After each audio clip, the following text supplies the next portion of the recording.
Falcons looking to stop a little bit of a skid and stop the bleeding when they take on the Cardinals this Sunday. But Maria, one of the issues that is reared its ugly head yet again this season that we've seen the past couple of seasons is these red zone woes. We're talking about a team that literally has only even gotten to the red zone 28 times in the first 8 games this season. Some would say that it's about play calling. Some would say it's about execution. But let's go with the play calling to kind of start, if you will.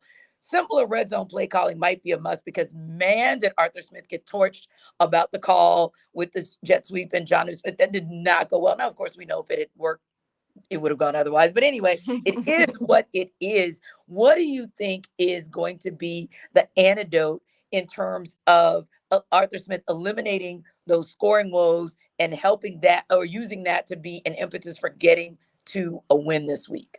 I think they got to go with one thing in the red zone and stick to it. You know, they're really trying to be a little too complicated in the red zone. And like you said, 28 trips, they've only scored on 14 of those. So they're scoring on 50% down there. It's not good. Obviously, you can't be 100%. That's never going to happen in the NFL, but you want to be better than 50. And you know, I'm going to give Arthur Smith credit for a second, which I haven't done a lot recently. So when I was there on Wednesday, and he was asked specifically about the usage of Bijan Robinson or lack thereof in the red zone, he kind of danced around it, never really gave a direct answer, started saying, you know, the typical, hey, we have a lot of guys that can play and whatever. He just didn't really directly answer it. However, I was listening to 92.9 The Game on the way home, and they were kind of hounding him a little bit and going at him and say, hey, is it being too cute in the red zone? Can you say it? And he said, honestly, yeah, I could say that for 2 of the times. So the fact that he even admitted it, I think is a good thing.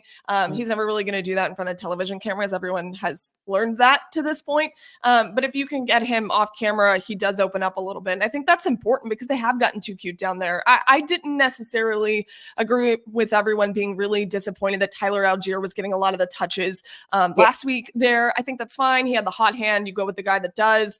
But yeah, you want to get Bijan Robinson involved more. You don't draft a guy 8th overall to let him just not be there in the red zone when he can get the football over the goal line. It doesn't make sense to me, and it doesn't make sense to a lot of people watching either. I think it is the play calling in the red zone specifically. And look, you have a great opportunity at Arizona. I was reading an article that someone in Arizona wrote, and they said the Falcons could get hot in the red zone. I was like, I don't know what y'all are watching, but I don't see anything that indicates that they could get hot in the red zone. The only way that I think that is possible is if they do eliminate getting cute. I understand there's playmakers all over the place for this team, but you have specific amounts of guys who were brought onto this team to put the football into the end zone. And those are not named Jonnu Smith. He's a great player. I think he's incredible. He can do certain things for you. However, I think that it's just gotten a little convoluted, and Arthur Smith sometimes wants to be the genius in the red zone. And I'm not saying he's not a genius offensively, but it's just gotten too cute. And it's so frustrating to watch when you know that they can score and they've been there and they're right there. And now they have a quarterback who's driving down the field and giving you opportunities if he's not throwing an interception like he did last week. But, you know, you can score in the red zone, and they have a good opportunity against this Arizona defense who they are allowing touchdowns 54% of the time in the red area. So you have an opportunity, get down there, quit being cute, pound the football over the goal line.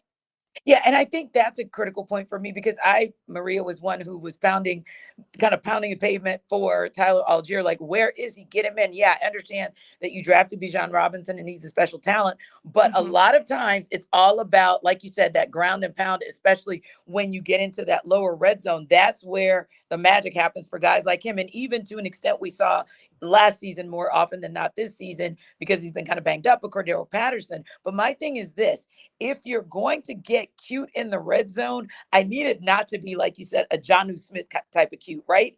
I need you to get cute with things that actually make sense, where you're looking at high percentage plays and you're saying, hey, if I don't pick the highest percentage play, which may be that just run it up the gut with your big guy, get behind your O-line and see what happens. What about the second, third, fourth, fifth, and sixth high percentage plays that yield a result? I think that's also the definition of too cute that kind of gets you these red zone woes, Jarvis. I think it goes back to some things that actually I think Calais Campbell said it, granted, talking about defense at the end of last week's game, but it's about going back to basics, right?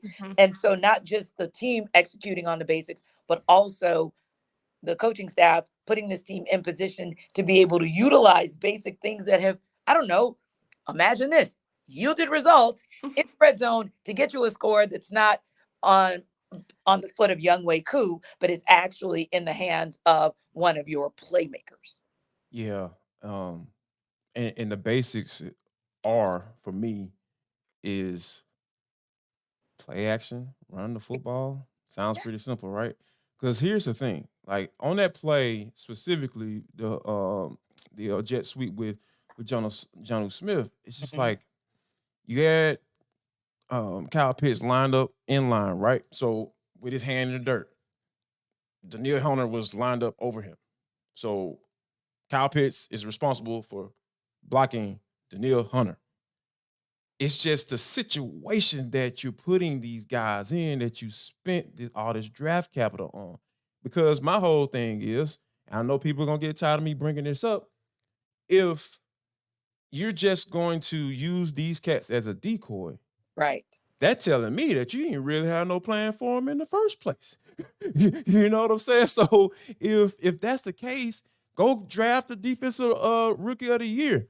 Well, you ain't got to come with no game plan. Just throw him out there and he's just going to eat and do what he needs to do and be the defensive rookie of the year in Jalen Carter. If that's the case, because my whole thing is like, there's a reason why you drafted 3 consecutive pass catchers, right, in the first round. You want to have this dynamic offense. You want to be able to say, you know what? When we turn around and hand the football off, we're going to get some yards. And hey, and then you spent the money, invested it on the right side of the offensive line. And you showed that you had some success with it to get down there to the tune of what, 10 consecutive runs or whatever? You know, 11. So 11. So 11 consecutive runs. So what are we really talking about here? Here's a call, coach. I'm not an offense coordinator, but I'm a football dude. Guess what? Line up in the same formation that you've been using to get down there and put that bad boy in the stomach, pull it back out, and then find Kyle Pitts. Because guess what? Nobody's going to complain about you play action and hand the football off or faking to Bijan Robinson and then throwing to Kyle Pitts for a touchdown. Who's going to complain about that? Nobody. So, yeah, I think it's like, I'll never forget, like first day I reported in Chapman College, the defense coordinator was writing on the board and everything, and he wrote K.I.S.S on the whiteboard. And everybody was kind of looking around like, okay, what is this? You know, he trying to be funny or something like that. And then he just looked at everybody with the stoic look that he used to give off to us and said, keep it simple, stupid. That's all we got to do. Yeah. And we're going to win some games. And I think that's what Arthur Smith needs to do in the red zone. Like, keep it simple. It's football is not hard. Like our colleague says, T, football is easy. Coaches make it hard. Like, don't overthink it once you get down there. Because, yeah, it's okay to get cute. Yeah, you can get cute when you doggone 65, 70% in the red zone. But when you're 50%, you got to keep it simple. Because those guys were flying up when you start running the football, and y'all still were able to have some success. So when you get into the red zone, it's just as easy to just stick it in his gut, pull it back out. I promise you, somebody's going to be open. Yeah, it's not. Let me say one thing real quick. Just one thing. Like, playing devil's advocate for a second, keep it simple, stupid works, and it should work for this team. I think the only way that you get cute is if you don't have the playmakers and there is an excuse for the cute play calling. Yeah. Look at the roster. There is no reason why you should be getting creative in the red zone. Okay, that's great, but you have the guys to do it in simple play calling. That's what drives me crazy. It drives me crazy every Sunday. Why are you not going to the guys that you've invested in? I don't get it. Yeah, I think that's a great point, because you look at a team last week in the Vikings where maybe they had to be a little bit more creative because of the situation they found themselves in, not with, the first quarterback, but with the next quarterback and then the next quarterback. So you're kind of juggling, you're scrambling. This is a squad that's actually been together. Now we're talking preseason, off season, in midway through this season. There really is no need for that. And I think it's one of those where you even hope that they're going to get back to basics on the defensive side of the ball, because you got an opportunity here. You got Kyler Murray potentially coming back, and he's going to be, I'm going to say rusty, and I'm being nice about that. But yeah, he's not going to actually be an all-world or a world beater, if you will. And you really need to level set, because the other piece is this. If you go into, again, going back to the bye week, if you go in on a winning note, who cares whether you win it by 1 point, or who cares if you win it by 10? But what you do care about is resetting your identity so that you can take that identity into the bye.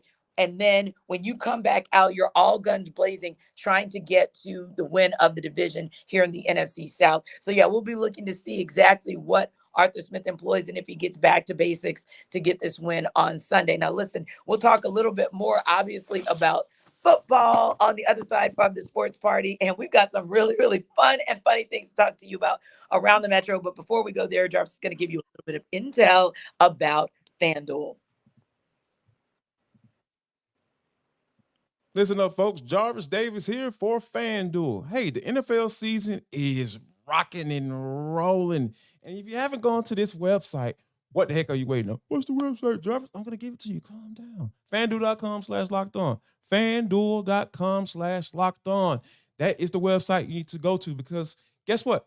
FanDuel Sportsbook is the #1 sportsbook in the entirety of the United States of America. I need you to go there right now, because guess what, guys? For new customers, like I said, if you haven't gone to a FanDuel, new customers are going to get $150 in bonus bets when you place a winning $5 bet on the money line. Yes, that's all you gotta do. Place a $5 bet. You win that bad boy, and you'll get $150 in bonus bets. Bonus bets can be used to bet on spreads, the player props, the over-unders, all of that stuff, guys. They have so many options waiting just for you. So why don't you go to FanDuel.com/locked on? FanDuel.com/locked on. That's LOCKEDON. FanDuel. And I'm telling you, it's super safe. You got to worry about anybody getting your information or anything like that. It's secure, easy to use. I'm telling you, just a couple taps and you'll be in the game, ready to try to win some money on the #1 sportsbook. Is FanDuel, and it's the official sportsbook betting partner of the NFL.